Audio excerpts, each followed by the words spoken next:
I've been making games for 5 years, and I think one of the worst parts about game development is the games you want to make, but can't.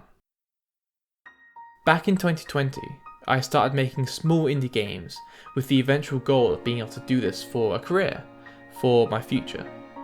And I'm still very much on that path. I haven't reached the end just yet, but hopefully one day I will be able to achieve that goal.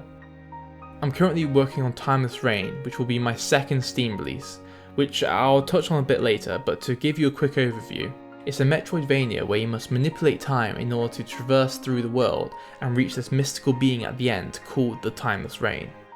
You can actually find out more about it on the Steam page linked in the description, and of course a wishlist would be incredible. But as I've been working on this game, I'm actually doing the NPCs at the minute, which is taking a bit longer than I thought it would, but that's not really the point. Anyway, as I've been working on this game, I've obviously been thinking about my next projects for once this one is finished with. So I've been coming up with a few new game ideas that I could work on, which also got me thinking about all the games that I won't be able to make. So obviously as an indie dev, you don't have a ton of resources, which is one of the limitations of making games like this. So inevitably there are going to be games which are far too vast in scope that you just can't make. That's one of the difficulties when starting a new project, defining an appropriate scope. I don't think I've ever made a single game which has turned out how I initially planned it. Now, sometimes this is because I make changes while developing it, which will improve the experience, but to be perfectly honest, most of the time it's because I plan to make something way too big or way too difficult for me. Personally, I love story-driven single-player titles, which are built to be played, finished, and then put down so you can move on to the next game. I like them because they're not built to be played like a full-time job, and they tend not to have time-limited content, meaning I can just pick them up and put them down as I please, and I won't be missing out on any content. So obviously these are the games that I also enjoy making. Issue is, because these games aren't built to be endlessly replayable, they took a lot of time to make in comparison to other games of other genres. This is simply because usually when a game is not designed to be replayable, you tend to have to make more content for it.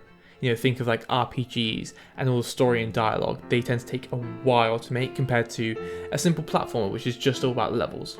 And if you want to make something that's very rich in content and of very high quality, then this is going to extend the development cycle substantially.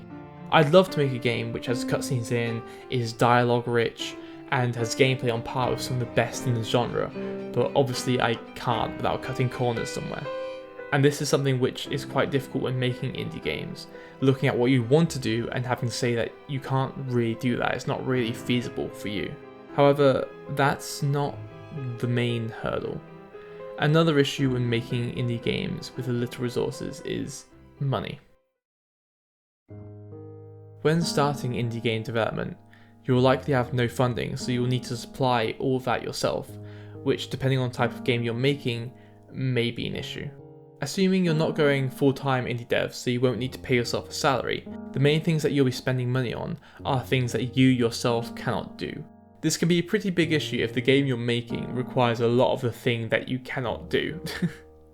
So for me, the main area I spend money on when making games is sound effects and music, as I have absolutely no hope in making them myself. And in all my wisdom, I decided to make a game which requires a lot of music.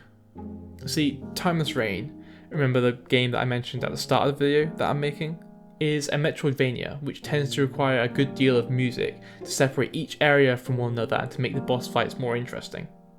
So this has led to the game costing a fair amount to make, and the absolute kicker to this has to be the fact that it's only secured just over 300 wishlists and it's going to be releasing in November.